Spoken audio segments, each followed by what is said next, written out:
약속된 것이 아닙니다. 저는 명강사까지는 아니고 부름받은 강사라 믿습니다. 우리 재직 특성 너무 감사하고요. 우리 재직들 잠깐 축복하는 기도 한번 하겠습니다. 하나님 아버지, 우리 많은 일꾼들이 있지만 재직회 또 부서장으로 임명받은 귀한 일꾼들이 앞에서 하나님을 목자로 섬기며 따라가기노라 다짐하며 영광 돌렸습니다. 우리 모든 성도들의 기도로 뽑혀진 일꾼들입니다. 하나님의 택하심을 받은 일꾼들입니다. 주님의 뜻을 순종하며 이 사명 감당하는 동안 어려움없게 하여 주옵시고 믿음으로 잘 감당하여 우리 모두가 하나님이 약속하신 상급받는 그날 잘했다 칭찬받는 일꾼들 다 되게 하여 주옵소서. 이제 헌신 예배를 올려니 주님 홀로 영광 받아주시기를 간절히 바라옵고 예수 그리스도의 이름으로 기도드리옵나이다. 아멘. 할렐루야. 자, 우리 재직 헌신 예배인데 사실 오늘 지금 이제 예비 목자 교육과 같이 병행하는 이유는 사실 우리가 지금 현재 배우는 것이 복음입니다. 복음은 모든 믿는 자에게 구원을 주시는 하나님의 능력입니다. 그러므로 사실 재직들에게 가장 필요한 능력이 복음의 능력이에요. 알고 있지만 오늘 8강은 특히 모든 복음의 내용을 총정리하는 시간이기 때문에 우리 재직분들 대부분도 다 이렇게 목자 교육 예비 목자 섬기고 계시고 또 그렇지 못한 우리 재직들이나 성도님들께서도 오늘 마지막 요약 정리하는 이 복음의 내용들을 가슴에 깊이 새기고 올 한 해 여러분이 맡겨주신 직무를 복음의 능력으로 잘 감당하신 여러분 되시길 축복합니다. 자, 그럼 8강을 이제 PPT 한번 띄워주시고, 자, 제목은요 다시 찾은 영원한 사랑입니다. 자, 여러분 복음이란 무엇일까라고 정의를 내린다면 복음은요 사실 저마다 복음의 정의가 다 들을 수 있어요. 이 성경 이야기가 복음인데 이 성경을 안고 계신 분이 누구 같아요? 저 그림상으로 성경을 안고 있는 분이 누구예요? 그렇죠. 복음은 누구 이야기다? 예수님 이야기다. 예수님의 이야기인데 여러 가지 우리가 이제 과별로 배웠지만 오늘 마지막에 이제 복음을 우리는 이렇게 한번 정의를 내려보는 것입니다. 다양한 각도로 예수님을 비추고 있는데 이 교재를 통해서 자 따라해볼까? 다시 찾은 영원한 사랑. 교재가 있는 분은 그 옆에다가 스토리 이야기라고 적어주시면 됩니다. 한 번 더 해볼까요? 다시 찾은 영원한 사랑 이야기. 시작. 여러분 복음이 뭐라고요? 그렇죠. 물론 예수님 이야기 막 이렇게 할 수 있어요. 근데 우리가 좀 더 자꾸 우리의 믿음이 자랐으면 좋겠어요. 복음은 다시 찾은 영원한 사랑이다. 그럼 이 이야기는 뭐냐면 뭔가 찾았다는 얘기는 다시 찾았다는 얘기는 원래 있었는데 없어졌다는 얘기잖아요. 여러분 뭘 잃어버린 거예요? 사랑을 잃어버린 거죠. 사랑을 잃어버렸다는 얘기가 무슨 얘기냐? 바로 하나님을 잃어버린 이야기가 똑같습니다. 따라해볼까요? 하나님 누구시라고요? 따라해볼까요? 하나님은 사랑이시라. 하나님은 누구시라고요? 하나님은 사랑이시라. 성경을 보면 많은 사랑의 하나님의 정의가 하나님의 이름이 나오지만 하나님은 사랑이다. 이게 우리가 발견해야 될 복음이란 말이죠. 자, 그리고 이 하나님을 그런데 잊어버렸다. 사랑을 잃어버렸다. 그 상태가 우린 죄라는 거예요. 그러니까 죄. 여러분 우리는 다 죄인입니다. 죄라는 것은 하나님과 분리된 상태예요. 하나님 없이 살아가는 게 죄입니다. 하나님은 더 멀어진 게 죄입니다. 그죠? 우리가 에덴으로 동쪽으로 쫓겨나면서부터 죄는 시작됐잖아요. 죄의 결과로 쫓겨났잖아요. 자, 그래서 다시 우리에게 잃어버린 사랑을 찾아주러 잃어버린 하나님을 찾아주려고 다시 선물하려고 오신 분이 누구예요? 그렇죠. 자, 따르면 예수님. 우리가 잃어버린 하나님의 사랑을 찾으러 갈 수 있어요, 없어요? 없기 때문에 누가 와야 했습니까? 하나님이 직접 오셔야 했는데 하나님과 본체가 같으신 예수님이 오신 겁니다. 무엇을 입고? 인간의 옷을 입고. 지금 제가 무슨 이야기하고 있어요? 복음 이야기를 하고 있죠. 다시 찾은 하나님의 사랑 이야기를 하고 있죠. 영원한 사랑 이야기. 그죠? 지금 제가 복음을 이렇게 설명하는 것을 우리 목자님들은 이제 목원들에게 해주셔야 됩니다. 할 수 있죠? 할 수 있죠. 해야 되고 안 되면 계속 배우면 되고 여러분도 계속 늘어나는 거예요. 자, 그러면 예수님이 어떻게 우리에게 잃어버린 사랑, 잃어버린 하나님을 찾았는지가 이제 이 복음서의 내용이고, 그러면은 그 잃어버린 사랑을 찾았는데 그 잃어버린 사랑을 내 안에 또 다시 꼭 받아야 될 거 아닙니까? 사랑을 선물하라는데 그것이 바로 영접이다. 따라할까요? 영접. 천국 열쇠로 우리는 설명했죠. 그런데 이 영접. 그러므로 복음을 설명할 때 복음은 다시 찾은 영원한 사랑 이야기인데 이것을 네 가지 구분해서 주제로 설명하는 것이죠. 따라볼까요? 하나님, 죄, 예수님, 영접. 이 큰 틀 속에서 여러분들이 복음 이야기를 전해줄 수 있어야 돼요. 이것은 10초도 걸릴 수 있고 3분도 걸릴 수 있고 10분도 1시간도 10시간도 10년 100년도 걸릴 수 있는 거예요. 우리 복음은요 몇천 년 걸렸습니까? 이 복음이 기록되기까지 얼마나 많이 걸렸어요? 상당히 많이 걸렸죠? 1600년이 걸렸습니다. 성경 기록만. 여러분 복음 이야기는 단순하지 않지만 복음은 저렇게 하나님으로부터 다시 시작해야 돼요. 하나님의 사랑으로부터. 자, 그러면 이 모든 이야기를 우리는 영원한 사랑이라고 말합니다. 따라볼까요? 영원한 사랑. 우리의 사랑은 유한하지만 하나님의 사랑은 영원하다. 그래서 지금 이제 여러분들께서 복음 이야기를 지금까지 이제 7과까지 쭉 이야기하고 그 주님을 만난 이야기를 지난주 또 나눈 것 같아요. 그렇다면 이제 여러분 우리 믿는 사람끼리만 나누지 말고 이제 믿지 않는 사람에게 복음을 나눠야 될 줄 믿습니다. 그렇죠. 그것이 우리의 교회 존재 목적인데 믿지 않는 사람한테 여러분 하나님을 뭐라고 설명하고 싶어요? 자, 그러면 오늘 책 내용을 잘 여러분 보시면서 오늘 책이 없어도 이렇게 읽으시면 되겠습니다. 시작. 당신은 하나님이 친히 낳은 자녀처럼 아주 사랑스러운 존재입니다. 당신은 누가 낳았다고요? 하나님이 친히 낳은 자녀처럼 사랑스러운 존재다. 하나님 우리를 사랑하세요. 하나님은 우리를 너무 사랑하세요. 우리는 하나님을 닮은 형상이에요. 유일하게 다진 피로문이 아니라 하나님 우리를 너무 사랑하셨어요. 성경은 하나님을 우리가 이렇게 존재한다고 말해요. 함께 읽겠습니다. 시작. 내가 여호와의 명령을 전하노라. 여호와께서 내게 이르시되 너는 내 아들이라. 오늘 내가 너를 낳았도다. 와, 이건 사실은 제왕시라서요. 왕들이 이제 읽는 시인데 우린 이제 왕 같은 제사장이 되었죠. 예수를 믿고. 사실 이것은 기독론적으로 보면 예수님이 될 수 있고 구약적으로 보면 왕이 될 수 있지만 신학적으로 보면 예수 그리스도를 믿고 영접한 모든 사람들이 본래 하나님의 아들이고 하나님의 자녀고 이 하나님의 아들로 다시 거듭나게 하고 자녀가 되게 하는 것은 바로 하나님의 전지전능한 능력이란 말입니다. 우리는 누구의 자녀라고요? 하나님의 자녀입니다. 이것을 잃어버리고 살아가는 거예요. 이것을 되찾아야 돼요. 우리의 신분을. 이런 모두 다 하나님의 형상을 닮은 하나님의 낳은 사람이요. 이 피조 세계도 하나님이 만드셨고 인간을 하나님이 지으셨는데 성경 인간이 지으신 이야기를 시편은 하나님이 낳았다고 말해요. 그래서 여러분 이런 이야기가 사실 쉽게 다가오지 않기 때문에 우리 예화를 읽는 것인데 여러분이 보면은 77페이지 예화 1번이 나오죠. 여러분 잘 들어보세요. 따라볼까요? 세상에서 가장 아름다운 것. 하나님이 천사를 시켜서 지상에서 가장 아름다운 것 세 가지를 갖고 오라고 이제 명령을 시켰죠. 그때 천사가 세 개 중에서 제일 먼저 뭘 갖고 왔냐면 꽃을 갖고 왔어요.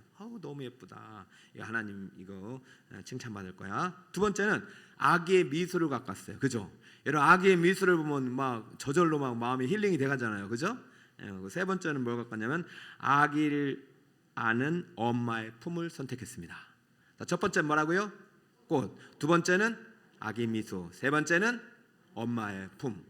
다 가지고 갔어요. 그때 하나님께서 천사를 보고 무엇을 선택했을까요? 하나님이 선택을 하기 전에 이미 선택이 되어졌어요. 하나밖에 안 남았어요. 왜냐하면 꽃은 하늘나라 올라가면서 다 어떻게 됐어요? 다 시들어졌어요. 아기의 미소는 하늘나라 올라가면서 사춘기가 돼가지고 완전히 반항하고 있어요. 엄마 나 집에 나갈까 이러고 있어요. 이게 그러거든. 근데 아기를 아는 엄마의 품은 변하지 않았답니다. 이 이야기를 어떻게 여러분 복음과 연결해요? 우리는 하나님을 떠났지만 우리를 낳으신 하나님의 사랑의 품은 변하지 않고 지금도 그 사랑의 자녀를 사랑의 품 안으려고 어떻게 하고 계셔요? 기다리고 계시는 거예요. 할렐루야. 그래서 여러분이 주님의 품에 안긴 거예요. 이것은 바로 하나님 아버지의 품이에요. 어머니의 품이에요. 이 품에 안겨서 안식하는 여러분 되시 바랍니다. 지금 이 이야기는 지금 믿지 않는 사람들에게 들려주는 이야기잖아요. 여러분, 하나님은 어머니처럼 여러분을 낳으셨고 여러분을 지금도 품에 안으시려고 기다리고 계십니다. 하나님 우리를 정말로 사랑하시는 분이십니다. 이 이야기를 이렇게 또 설명할 수 있겠죠. 이사야 말씀 시작. 배에서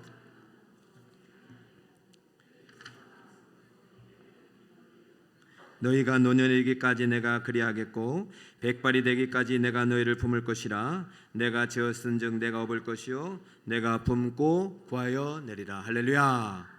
자, 이사야 시대는요 죄를 지었던 시대입니다. 막 성전 물만 받고 왔다 갔다 했던 시대예요. 밖에서는 죄를 짓고 피를 흘리고 집에 올 때는 입 딱 닦고 새 옷 입고 왔던 그 시대예요. 그런데도 그 백성들을 향한 내가 너를 업었고 내가 너를 길렀고 노년에 이르기까지 백발이 되기까지 너를 품을 것이라. 뭐라는 얘기예요? 돌아오란 얘기예요. 돌아오란 얘기. 하나님을 떠난 너희여 돌아오란 얘기예요. 복음은요 초청이에요. 복음은요 영원한 잃어버린 사랑을 다시 발견하라. 하나님 지금도 우리를 기다리고 계세요. 그 사랑의 품으로 안으려고 하다 보니까 뭐가 문제예요? 안을 수 있어요 없어요? 여러분 분명히 사랑에는요 반드시 공의가 포함됩니다. 따르고 사랑에 뭐가 포함된다?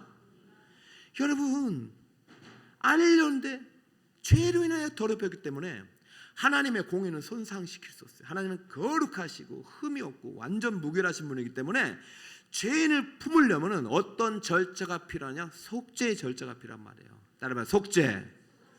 그러면 속죄 이전에 죄인을 품을 수 없어요. 근데 우리가 죄인임을 인정해야 속죄를 할 거 아닙니까?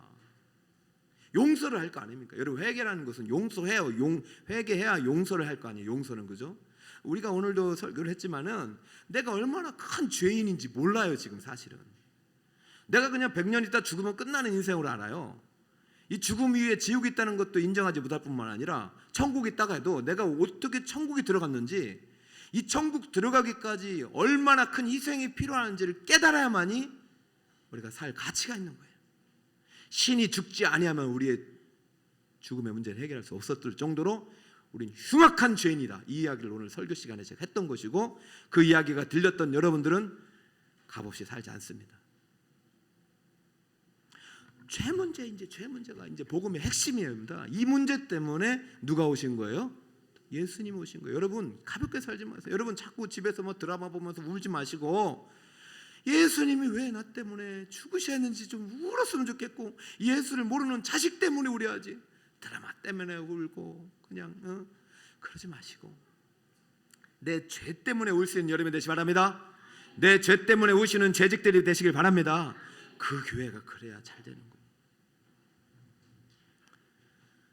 자, 죄가 뭔지 읽어봅시다. 시작. 인간은 죄 때문에 하나님의 사랑에서 멀리 떨어져 있어요. 하나님과 분리된 게 죄예요. 자, 성경 읽습니다. 시작. 오직 너희 죄악이 너희와 너희 하나님 사이를 갈라놓았고 너희 죄가 그의 얼굴을 가리어서 너에게 듣지 않으시게 함이니라. 아멘. 누구의 죄악이? 너희의 죄와 악이. 죄와 악한 행위가. 여러분의 본성 자체가 죄예요. 죄인이에요. 죄인. 그 죄인이기 때문에 악을 행하는 것이죠. 자, 우리는 하나님을 만날 수가 없는 거예요. 이 죄 때문에. 하나님도 만나고 싶어도 만날 수가 없어요. 하나님의 공의 때문에. 하나님의 거룩한 속성 때문에. 그렇다면 내가 죄인임을 인정해야 되는데 이게 진짜 어려운 거예요. 이게. 여러분 죄에 대해서 여러 가지 정의를 제가 여러분이 19페이지를 이제 펴면은 나와요. 그냥 여러분 혹시 기억나면 한번 해보세요. 죄는 무엇이냐? 자, 죄는 뭐예요? 그냥 여러분들이 죄가 무엇이라 할 때 제일 먼저 생각할 게 마음으로부터 짓는 죄가 있어요. 그래서 입술로 나오는 죄가 있어요. 그죠? 비방하고 욕하고. 여러분 언어가 죄를 짓고 있는 것입니다. 죄인이기 때문에 죄인이 언어예요. 그러니까 말로 짓는 죄가 있어요. 마음으로 짓는 죄가 있고, 그죠? 이게 우리 대표적인 많은 죄들이 있습니다. 하나님 없이 살아가면.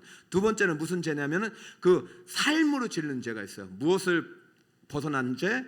관역을 벗어난 삶, 하나님이 이렇게 살라고 했는데 하나님 말씀대로 살지 못하는 불순종, 불법의 죄가 바로 삶으로 짓는 죄요. 따를까? 마음으로 짓는 죄. 마음으로 음란과 살인과 간음과 도둑질과 이것들이 말로 나올 때 더 큰 죄가 되는 것이고, 따라볼까? 발로 짓는 죄. 발로 행하면서 온갖 악한 행동들을 다 하는 죄, 삶을 하나님께 온전히 들으지 못하고 말씀대로 살지 못하는 불순종의 죄, 말의 죄, 발의 죄, 마음의 죄, 삶의 죄. 이게 이제 우리의 어떤 우리가 스스로 짓는 죄라고 볼 수 있고요. 그럼 그 전부터 우리는 죄악된 본성 때문에 짓는 죄를 세 번째로 무슨 죄라고 했는지 혹시 기억나시나요? 자기 중심의 죄. 따라볼까요? 자기 중심의 죄. 내 안에 누가 중심이 돼야 돼요? 하나님.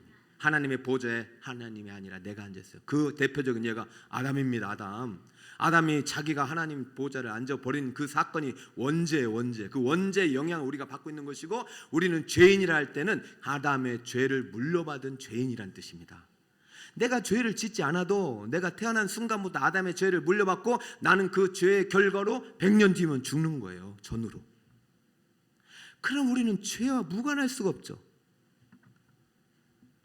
여러분 여기 보면 이제 5, 6, 7번에 예화들이 많이 있어요. 한번 읽어보시면서 여러분들이 이 죄에 대한 설명들을 잘 들어보시고, 하루에 하나 죄를 지으나 하루에 100가지 죄를 지나 그 똑같은 죄란 말입니다. 여러분 절대적으로 죄를 가볍게 여기마시고 내가 죽음의 운명을 가지고 살아간다, 그것이 죄의 결과이고 나는 죄인이다라는 사실을 절대 잊지 맙시다. 모두 읽어봅시다. 시작.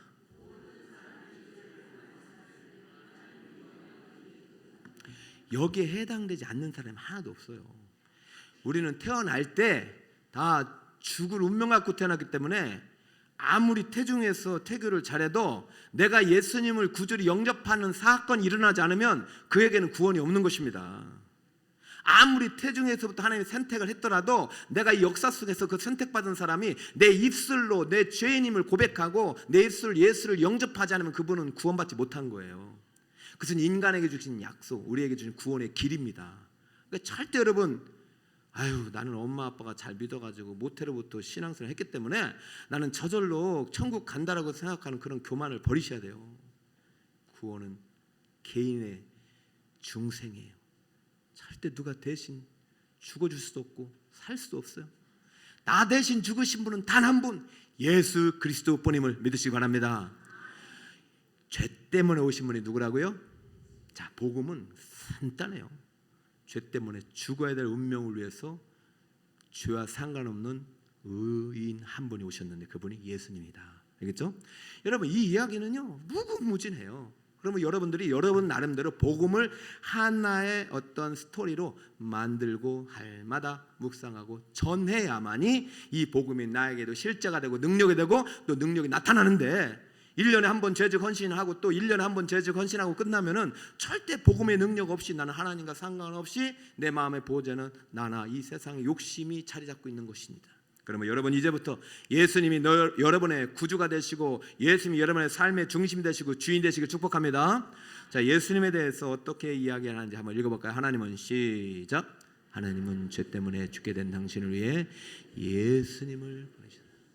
잘 들으세요. 성부, 성자, 성령은 지금은 어렵겠지만 우리가 이제 공부 단계를 하다 보면 다 배우게 되고, 사실 그런 걸 다 배우고 재직이 되고 중직이 돼야 되는 것이죠. 또 우리 또 국석구명의회는 그동안 많은 훈련을 받았다고 저는 보고, 그러나 이제부터는 체계적으로 배우는 거예요. 따라볼까요? 체계적으로. 왔다 갔다 하고 하면 이게 내 실력이 안 돼요. 체계적으로 기본기부터 배우고, 그 다음에서 이제 여러 가지 변형되는 어떤 적용을 할 수 있어야죠. 하나님이 보내셨습니다. 예수님이 보낸 게 아니라 하나님이 예수님을 보내셨어요. 하나님은 성부고 예수님은 성자입니다. 자, 하나님이 죄 때문에 죽게 된 당신이 누구예요? 당신은 하나님의 품으로 낳은 우리 자녀들입니다. 하나님의 형상대로 낳은 자녀들입니다. 성부, 성자, 성령이 합심하여 합동으로 우리를 만드시고 낳으셨지만 우리를 낳으신 분은 하나님이셔요. 그 성자 예수님은 하나님과 본체가 같지만 성자 예수님이 이 땅에 오신 것은 인간을 대신하여 속죄할 양이 필요했기 때문에 인간을 대신할 인간 제물로서 예수님을 보내신 것입니다. 성부가 오신 거 아닙니다. 그러나 예수님 오신 것은 누가 오신 것과 똑같다? 성부 하나님이 오신 것과 똑같은 어떤 의미를 갖고 있다. 이것이 신학이고 이것이 우리의 믿음의 대상입니다. 같다고 해도 안 되고요, 완전히 다르다고 해도 안 되는 거예요. 그래서 여러분이 믿음의 연단이 찰수록 성부 하나님, 성자 예수님, 농부 하나님, 포도나무 예수님의 의미를 아셔야 돼요. 예수님은 인간이에요. 무슨 말이에요? 예수님은 나와 똑같은 분이라고요. 그렇지만 예수님은 나와 똑같지 않아요. 하나님이에요. 예수님이 죽으신 것은 나를 대신한 인간이 죽었지만 예수님이 죽으신 것은 무흠한 하나님이 죽으신 거예요. 이 복음의 사건이 여러분이 더 깊어져야만이 이 복음 앞에 여러분이 문이 열려지게 되고 복음의 능력으로 여러분 하는 일들을 잘 감당할 수 있게 되는 것입니다. 자, 예수님 이야기를 성경은 여러 가지로 하겠지만 오늘 특별히 이 예수님 이야기에 대해서 오늘 복음은 이렇게 설명하고 있습니다. 자, 성경 어디죠? 성경 자, 베드로전서 3장 18절 큰 목소리로 시작. 그리스도께서도 단번에 죄를 위하여 죽으사 의인으로서 불의한 자를 대신하셨으니 이는 우리를 하나님 앞으로 인도하려 하심이라. 육체로는 죽임을 당하시고 영으로는 살리심을 받으셨으니 할렐루야. 예수님은 인성과 신성을 완전히 가지고 계시고 인성 안에는 영혼 육이 다 있습니다. 완전한 인간이 되셨어요. 하나님이신데 그 때문에 이 땅에는 완전한 인간으로 살아가시면서 완전한 인간으로서 완전히 죽으셨어요. 우리의 오염된 모든 전인격을 다 가지고 오셔서 죄 없는 그분이 완전한 인간으로서 완전히 죽으셨어요. 여러분, 왜 하나님이셔야 하느냐? 인간은 죄, 사망을 이길 수가 없어요. 죽으면 끝나는 거예요. 왜 하나님이셔야 되느냐? 죽음에서 우리를 살려내셔야 되기 때문에, 죽음을 이기셔야 되기 때문에, 죽는 순간 사망과 함께 싸워서 이길 수 있는 분은 하나님이셔요. 근데 왜 인간이 되셔야 하느냐? 죽임을 당하시려고. 신은 죽을 수 있다 없다? 없어요. 그러면 그분이 정말로 비굴한 물을 쓰고 비천함에 대한 어떤 그런 그 하나님의 명령 앞에서 순종하면서까지 이 내려오신 이유는 죽기 위해서인데 왜 죽어야 됐느냐? 왜 속죄를 하느냐? 우리를 미워하기 때문에요? 사랑하기 때문에요? 이걸 정말 깨달았으면 좋겠어요. 오늘 제가 설교를 다 못해요. 1시간 하면 좀 설명했을까요? 두 번째, 속죄 안에는 사랑이 들어가는 거예요. 어느 누가 사랑하지 않는데 죄인을 위해서 죽겠냐 말입니다. 어느 누가 사랑하지 않는데 남의 자식을 위해서 죽겠냐고요. 그거는 불가능해요. 혹시 있을 수 있어요. 그러나 정말 우리가 여전히 죄인 되었을 때 우리를 속죄하신 분은 우리를 정말로 사랑하시는 분밖에 없는 거예요. 그리고 내 죄가 깨달아져야만이, 이 죄를 위해서 죽으신 분의 사랑이 깨달아지고 그 사랑이 깨달아져야만이 내 삶이 변화되는데, 내 죄가 너무 가벼워, 암보다도 못하고 감기보다도 못한 죄예요. 암보다도 못하고 감기보다 못한 죄를 잡고 사고, 나는 이미 용서받았다고 살면서 용서받았기 때문에 뭐 어떻게 살아도 상관없다고 죄를 지며 살아가요. 여러분, 지금 여러분이 살아가는 그 죄 때문에 누군가 혹독한 피 흘림과 고통과 땀이 핏방울에 되는 사투가 있었다는 사실을 절대 잊지 마시고, 여러분, 그 박정호 장로님 얘기했잖아요. 자기는 모르는 거예요. 자기는 이렇게 딸들이 이렇게 사인을 하러 왔더래요. 이 딸이 이제 당신이 이제 죽을 수도 있지만 딸이 이제 당신을 줘야 당신 산다 했더니 딸들이 허락해. 그래, 아무렇지도 않겠다는 거예요. 물론 아무렇지도 않긴 않겠죠. 미안한 마음을 했겠지만 그 의미를 몰랐다는 거예요. 나중에 살아나서 이식 수술을 받고 나서 여러분 다 알고 계시는 내용이에요. 영상을 보는데 도저히 못 보겠네. 그 큰딸이 수십 개의 호수를 꽂고 12시간 막 벌벌 떨면서 간을 끄집어내고 그것을 다시 이식하고 다시 닫고 하는데 12시간 동안 떨면서 하는 그 모습을 보면서 도저히 막 못 보겠다라는 거예요. 저는 사실 패션 크라이스트 그 이제 뭐 물론 이제 좀 카톨릭적이지만 아직 그걸 못 봤어요. 왜냐하면 못 보겠어요 아직은. 너무 신랄하거든요. 근데 패션 오브 크라이스트라는 그 영화 있어요. 그 이제 멜 깁슨이 만든 영화인데 진짜 신랄해요. 못으로 막 대못으로 받고 새청살로 막 살을 찢어요. 근데 실제는 더 참혹했대. 근데 우리는 매일 그냥 주두열교 때 배운 예수님의 그 사랑의 십자가, 예쁜 십자가만 알고 있죠. 아니요. 우리가 죄의 크기를 알고 이분이 죽임을 당할 수밖에 없을 정도의 우리는 죄인이란 말이에요.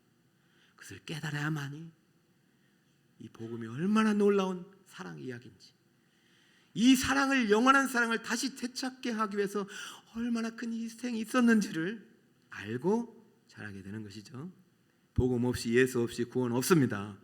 내 아들 그렇게까지 사지를 찢어서 죽여서 속죄의 길을 열었는데 전하지 않는 책임도 크고 믿지 않는 책임은 더 크다고 했어요. 파수꾼아, 에스겔아, 전하여라. 나팔을 불라. 불지 않으면 그 죄값을 그 나팔 불지 않는 게 찾겠다. 불라. 그러면 죄값은 너희가 없다. 그러나 듣지 않는 자에게 내가 묻겠다. 한국교회 잠잠하지 말고 일어납시다. 이제는 좀 제가 외칠 수 있을까요? 처음에 이렇게 하면은 목사 힘들어 죽겠는데 전도하자고 하고 말이죠. 힘들어 죽겠는데 맨날 뭐 일 시킨다고 하고. 제가 더 힘들어요, 여러분보다요. 저도 힘들어요. 근데 사랑이 믿어지니까, 예수 아니면 방법 없으니까, 그 딸이 그렇게 12시간 동안 사투를 벌인 거 보고 그때 복음이 깨달아진 거예요. 예수가 이 방법밖에 없기 때문에 하나님께서 아들을 보낼 수밖에 없는 그 복음이 믿어지는 거예요. 그러면서 여러분께 묻죠. 여러분 이게 믿어지냐고 물어봤죠. 한 10분 동안 물어보면 5분, 10분. 이게 믿어지면 우리의 인생은 변할 수밖에 없는 거예요. 예수님은 의인으로서 불의한 자를 대신한 겁니다. 그의 죽음을 통해서 살리시기 위해서. 우리가 살아야 할 이유 3가지. 예수님의 대속과 속죄의 죽음. 그래서 구속이 일어나는 거예요. 구속은 구원이죠. 이 언어, 여러분 영적 성장했다고 다 끝나는 게 아니라 언어의 의미를 정확히 알고 그것을 내 삶 속에, 뼛속에 집어넣고 나를 변화시켜야 돼. 복음이. 그냥 막 끝났다 하고 안심하면 안 돼요. 여러 가지 이제 그 예화들이 나옵니다. 뭐 이런 것들 여러분 한번 찾아보시면 난 참 이해가 참 잘 돼 있어요. 자, 중요한 건, 자, 함께 읽어봅시다. 시작. 자녀들은 혈과 육에 속하였음에 그도 또한 같은 모양으로 혈과 육을 함께 지니심은 죽음을 통하여 죽음의 세력을 잡은 자 곧 마귀를 멸하시며 죽이기로 무서워함으로 한평생 매어 종노릇하는 모든 자들을 놓아주려 하심이니 죽기를 무서워하며. 그죠? 예수님께 주신 목적, 마귀의 일을 멸하는, 마귀, 죽음, 사망은요 마귀의 최고 우두머리예요. 죽음의 세력을 잡은 자, 죽음 앞에 두려워 떠는 우리들을 구원하기 위해서 죽음을 정복하신 이야기가 영원한 사랑 이야기입니다. 여기까지는 객관적인 진리입니다. 이거는 불변의 진리입니다. 이미 예수님이 이 땅에 오셨어요. 예수님은 2024년 전에 오셨어요. 뭐 플러스 마이너스 그거는 중요하지 않아요. 역사는 그날을 기억하고 있어요. 이것은 불변의 진리고 그분은 십자가에 못 박혀 죽으셨어요. 그 죽음의 의미를, 대속과 구속과 부활을 위한 죽음이란 사실을 저와 여러분 믿고 있지만 이 사실은 믿든 안 믿든 변치 않습니다. 이 진리는 영원한 것입니다. 이 진리는 영원한 사랑입니다. 이제 이 진리를, 이 사랑을 전해야 될 책임이 우리에게 있고 그 사랑을 받아야 될 책임이 믿지 않는 자에게 있는 것입니다. 그렇다면 이 진리를 어떻게 받아들이느냐, 이 문제가 이제 영접의 문제입니다. 따라볼까요? 영접. 이게 참 중요한 교리죠. 영접. 자, 영접. 당신은 예수님을 누구로 맞아들여야 된다? 내 인생의 주인이 예수가 아니고 물질이고 이 세상 성공이면 다시 기도하셔야 돼요. 여러분, 중생의 의미가 아닙니다. 세례를 다시 받으라는 얘기예요. 영접기도 이따 다시 할 텐데 다시 예수님 내 인생의 주인이 되자고 해야 돼요.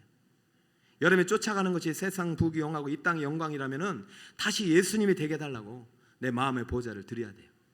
영접은 예수님을 무엇으로 받아들이는 거예요?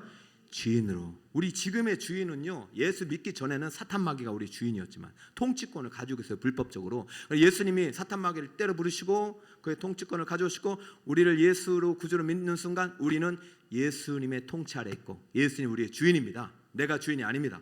그분의 뜻에 따라 살아가야 되는 것이죠. 이것이 영접인 거예요.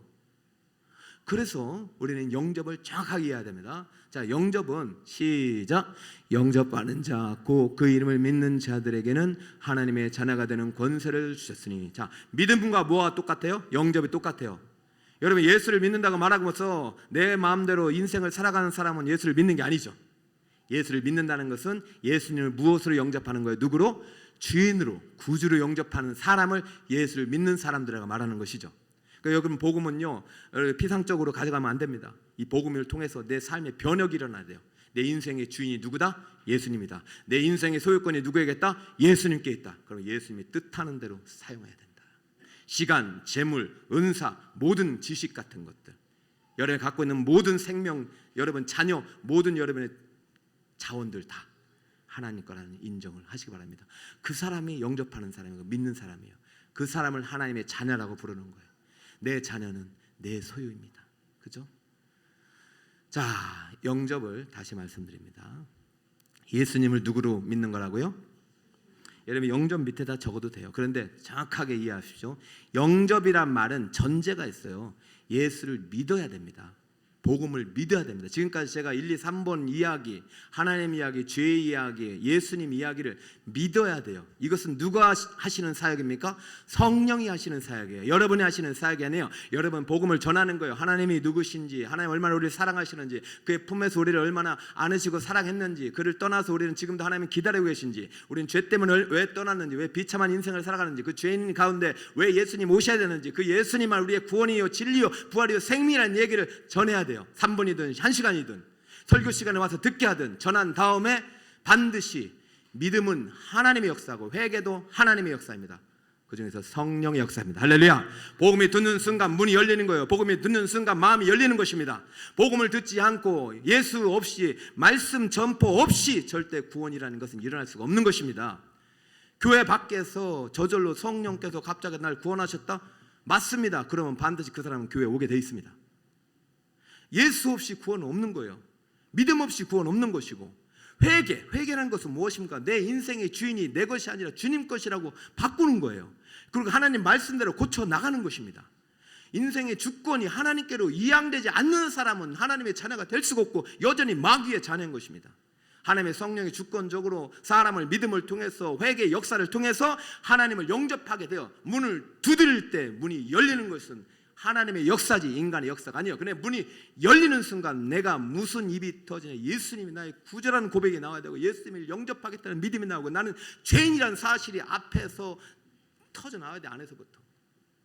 그러므로 밖에서 쪼고 안에서 쪼은다는 말이 있어요. 근데 밖에서 쪼지 않으면 안은 절대로 태어날 수 없어요.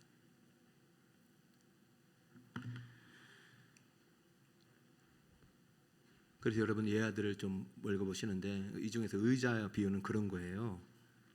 여기 의자 있습니다. 앉으세요. 여러분 보면 여기 앉으면 좀 폭신해 보이고 편안해 보이잖아요. 그죠? 앉지 않으면 몰라요.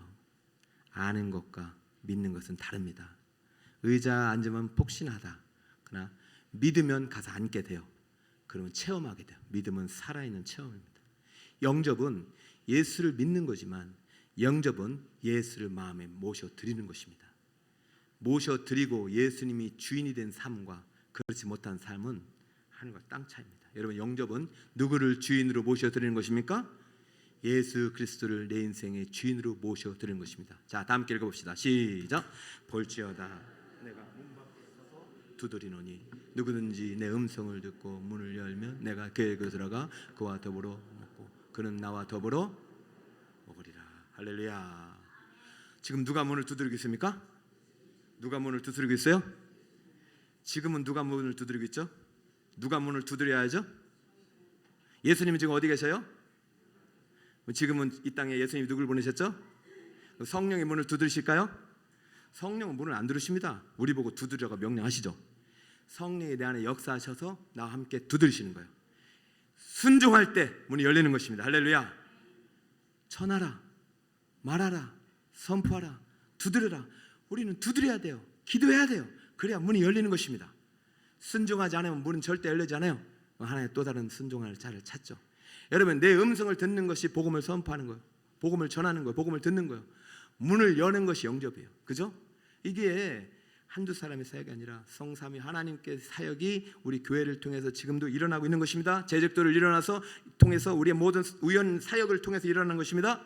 이때 문을 여는 것은 그 하나님의 사랑을 잃어버렸던 죄인이 문을 열어야 되는 거죠. 여러분 하나님이 문을 열지 않으면 죄는 열 수가 없어요. 하나님은 복음으로 문을 열기 때문에 이 복음을 우리에게 주셨고 이 복음을 전하는 사명을 주셨어요. 복음을 전하는 곳에서 하나님이 문을 여시는데 문이 열릴 때 어떻게 열리느냐? 문이 열릴 때 예수님이 들어가려면은 이 영접 기도가 반드시 된다. 다시 한번 따라볼까요? 믿음의 역사, 회개의 역사. 믿음과 회개를 담은 고백이 내 입술의 언어를 통해서 선포돼야만이. 물론 이제 말을 못 하시는 분들은 마음의 언어로라도 선포해야 되는 것이에요. 자, 그래서 우리는 반드시 이 영접 기도가 구원의 문인 것입니다. 이것은 구원의 증거예요. 우리가 이 영접 기도를 대표적으로 이제 세례 때 주로 많이 하고 고백하고 세례를 주지만 그 전에 우리가 세례 받기 전에도 이분 안에 예수님을 들어갈 수 있도록 예수님 문 안에 들어갈 수 있도록 이 기도를 지금까지 1, 2, 3, 4번 하나님 주의 예수님 이야기 영접은 어떻게 해야 되는지 여러분의 마음을 믿고 이 시간 함께 이 기도문을 읽으면 여러분 마음의 문이 열리시고 예수님이 들어가시고 여러분이 주인이 되십니다 라고 말할 수 있는 것입니다. 여러분 84페이지고 없으신 분들은 저 위에 있는 글자를 가지고 읽는데 잠깐 눈을 한번 감아보세요. 여러분 마음에 예수님이 계신지 한번 확인해 보시고 예수님을 언제부터 내가 따라왔는지 한번 확인해 보시고 어렸을 때든 모태로든 아니면 중고등학교부터든 결혼하고서든 근데 그 주님이 내 마음에 어디에 계신지 한번 보세요.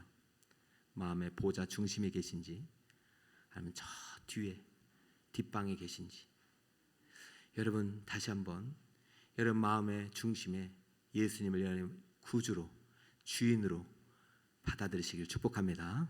이미 예수님을 영접하신 분은 다시 구원을 해달라고 구원하는 것이 아니라 내가 예수님을 온전한 주인임을 믿겠습니다라고 고백하는 것이고 예수님 우리 마음에 없는 사람은 이 시간 영접 기도를 통해서 거듭남의 역사, 중생의 역사, 회심의 역사가 나타나게 되는 것입니다. 그것은 전적인 하나님의 역사입니다. 그러므로 여러분이 읽을 때마다 이걸 읽어야 구원받는다. 여러분이 어떻게든 구원시킨다. 그렇게 하면 안 됩니다. 하나님께서 역사하도록 돕는 것입니다. 자, 눈을 뜨시고 같이 한번 똑같은 죄인의 심정을 한번 읽어볼까요? 시작. 하나님, 저는 죄인입니다. 제 마음과 말과 행동은 온통 죄로 더럽혀져 있습니다. 저는 이 같은 삶에 대해 진심으로 회개합니다. 그러나 하나님께서 이런 저를 구원하기 위해 당신의 아들을 보내주시고 십자가에서 죽게 하셨음을 깨닫게 되었습니다. 하나님의 아들이신 예수님, 이제 저는 더 이상 내가 나의 주인이 되어 사는 삶을 그치기를 원합니다. 저의 삶의 주인이 되어 자, 이 시간이 있죠. 시작. 이 시간 예수님을 나의 영원한 구주로 믿고 영접하길 원합니다. 저의 삶의 주인이 되어 하나님의 영원한 사랑을 누릴 수 있도록 도와주십시오. 예수님의 이름으로 기도드립니다. 아멘. 여러분 혹시 이러한 경험을 하신 분이 계신지 모르겠어요. 나도 이렇게 해서 교회를 나오게 되신 분이 계실 것이고 누군가 이걸 한번 전해보셨던 분도 계실 거예요. 우리 교회가 앞으로 이제 전도제를 이런 관점에서 또 이제 만들어 드릴 텐데 여러분 한번 꼭 실천해 보시기 바랍니다. 이제 3월, 4월, 5월이 또 전도를 위한 또 우리가 실천할 텐데 여러분 이제 사실은 이 과정을 하면서 실습을 해야 되는데 그렇게까지 못 하고 있고요. 이런 과정을 통해서 한 영혼이 주께 돌아오고 영원한 사랑을 찾을 수 있도록 여러분이 아름다운 사랑의 파수꾼이 되시기를 축복합니다. 자, 한번 읽어볼까요? 시작. 아들이 있는 자에게는 생명이 있고 하나님의 아들이 없는 자에게는 생명이 없느니라. 내가 하나님의 아들을 믿는 너에게 이것을 쓰는 것은 너희로 하여금 너에게 영생이 있음을 알게 하려 하심이라. 할렐루야. 여러분 혹시 이제 주의력이 있으신 분들은 우리 성전에서 회개 기도, 우리 참회 기도를 한 다음에 우리 여기 사회자 목사님께서 선포하는 말씀이 있죠. 아들이 있는 자에게 무엇이 있다? 생명이 있고 아들이 없는 자에게는 생명이 없느니라. 여러분 회개하고 주님을 내 마음속에 굳이 영접하는 그 순간 내 안에는 영원한 무엇이 흐르고 있다? 생명, 영원한 사랑이 흐르고 있음을 믿으시기 바랍니다. 여러분 모든 죄도 주님은 다 가져가신 거예요. 그럼 만약에 내 안에 예수가 없으면 어떻게 생명이 없는 거예요. 그 사제를 선포하면서 또 회개를 촉구하는 메시지가 1년 내내 나갈 거니 여러분 모두 예수 그리스도를 선물한 여시 되시기 바라고 밖에서 전도하고 막 영접했다고 끝나면 되지 않고 나 교회 갈게 끝나면 되지 않고 반드시 두세 사람이 내 이름으로 모인 곳으로 와야 됩니다. 두세 사람이 내 이름으로 모인 곳이 어디죠? 그렇죠. 교회이고 대그룹이고 또 소그룹은 어디예요? 그래서 사실 목장 제가 왜 이렇게 목자 교육을 하느냐, 여러분이 목장의 목자예요. 예수님의 작은 목자. 저는 우리 대그룹의 작은 목자, 예수님의 대그룹의 목자, 소그룹의 예수님의 목자예요. 여러분들이 양들이 주님이 그 예수님과 함께 문을 두드리는 역할이고, 그 양들이 마음속에 예수님이 들어갈수록 도와주고, 그 양들이 다시 예수님 안으로 들어올수록 도와주는 역할이에요. 그리고 북서울 꿈의 교회는 이 사명을 위해서 달려가고, 오늘 하나님과 죄와 또 예수님과 영접에 대해서 배웠습니다. 그죠? 자, 이렇게 영접한 사람들이 모인 곳이 어디다고요? 바로 교회예요. 우리 북서울 꿈의 교회. 알겠죠? 다 함께 비전 한번 외쳐봅시다. 시작. 부르심의 상을 향해 함께 달려가는 교회. 지금 가장 중요한 게 소그룹입니다. 뭐 물론 대그룹이 더 중요하겠지만 소그룹이 모여 두세 사람이 모여서 교회가 되는 것입니다. 두세 사람이 모인 곳에 하나님이 없는데 어떻게 큰 교회에 하나님이 계셔요? 그러니까 목장이 살아야 돼요. 따릅니다. 소그룹이 살아있는 교회. 우리 교회 소그룹이 살아나고 있어요. 이따 목자 교육 시간에 볼 거예요. 그러면 이제 이러려면 전 교인을 제자 삼는 거예요. 너희는 가서 모든 민족을 제자로 삼으라 했잖아요. 제자로 삼는다는 게 지금 이 복음을 가르치라는 얘기예요. 10초 만에, 1분 만에, 10분 만에 구원 받았어. 영접기도 했는데 지금 사실은 1분, 2분도 안 걸려요. 1분도 안 걸려요. 그때부터 제자 삼아서 누구를 따라가야 됩니까? 예수님을 따라가도록 목장에서 힘써야 돼요. 그리고 우리는 모두 전 교인이 전도하는 교회다. 우리는요, 어린아이부터 장년까지 모두 다 전도할 수 있어요. 그러니까 여러분, 이 교회의 부르심은요, 한 영혼이 아니라 모든 믿는 자를 위해서 구원하시는 하나님의 뜻이고 부르심이고, 이렇게 할 때 사랑과 축복이 흘러가게 되는 것이고, 우리 자녀들에게도 이 복음이 흘러가도록 하는 교회가 되는 것이 우리의 비전입니다. 따라볼까요? 선교적 교회. 선교적 교회는 모이는 교회에서 나가는 교회까지입니다. 모이는 교회에서 어떻게 하는 교회? 나가는 교회. 나가서 무엇을 전하라고요? 복음을. 여러분 지금 8주 동안 배운 복음을 전하면서, 그죠? 그들을 다시 교회로 초청하는 거예요. 그래서 여러분 직장으로 보내는 거죠. 안 그러면 다 신학교 가야죠, 그죠?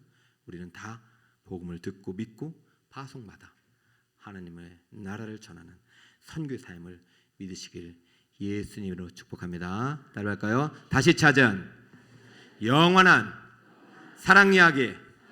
지금까지 독설 꿈의 교회 복음 이야기를 우리 재직들에게 들려주신 하나님께 영광의 박수 올려드립니다. 8주 동안 수고해 주신 우리 목자 예비 목장 참석하느라 수고했습니다. 우리 축복의 격려의 박수 올려드립니다.